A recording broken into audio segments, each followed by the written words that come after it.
Well, my mother and family were dying for me to tell you about the trip up here this weekend, or this week. Okay, so we knew it was going to be rather a hurried occasion because Kevin was getting off of work on Wednesday, and we're supposed to leave and come up here after he got off of work. So we knew it was going to be kind of a hurried occasion. So we got packed. Well, we got gone just a little bit later than what we was planning on leaving. We didn't get gone until about 9:10, I think it was. So he was a little bit in a hurry to get here. So anyway, we made pretty good time, needless to say, from where we were located up to Cheyenne, I think it was. But I guess it was just before Cheyenne, I let Kevin drive on about the second tank of gas, I think it was. And he was going on a pretty good clip. And I brought a radar detector along because I knew we were going to be in a hurry. So we're driving along and the radar detector goes off.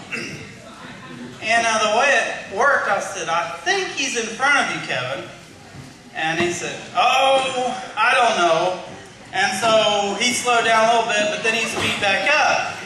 Well, we start gaining on this car, and it's got these, you know, those little reflectors on the bumper, you know, how police cars have sometimes. I said, I think that's the cop.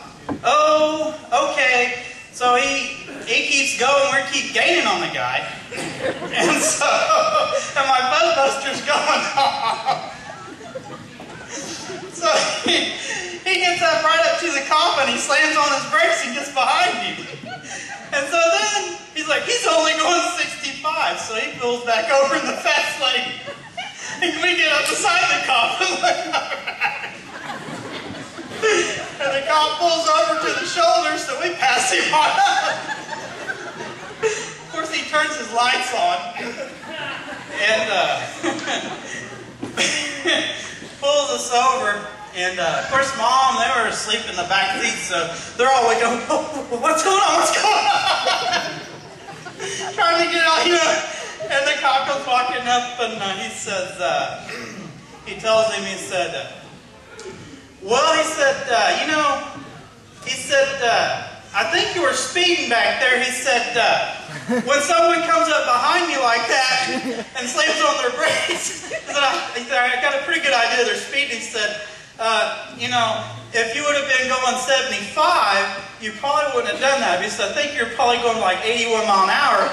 And he said, now he said, 81's just a little fast. He said, 75 would have been okay. But he said, anyway, so he told Kevin that, and he said, then after a little bit, he said, where are you heading to? And Kevin said, oh, we're going to Cody. And he said, okay, really? So he told us, you know, there's some bad weather coming up, you know, and stuff. And then after a little bit, Kevin said, well, he's going to get married. And he said, oh, okay, that explains it. So, but anyway, he only gave Kevin a warning. So he's a pretty nice guy. And he told him that he recommended marriage to anybody. He said he was married for 20 years. So anyway, I guess that was that's a story of coming up here and his experience getting up here. He said we did slow down a little bit after that because he followed us for quite a while.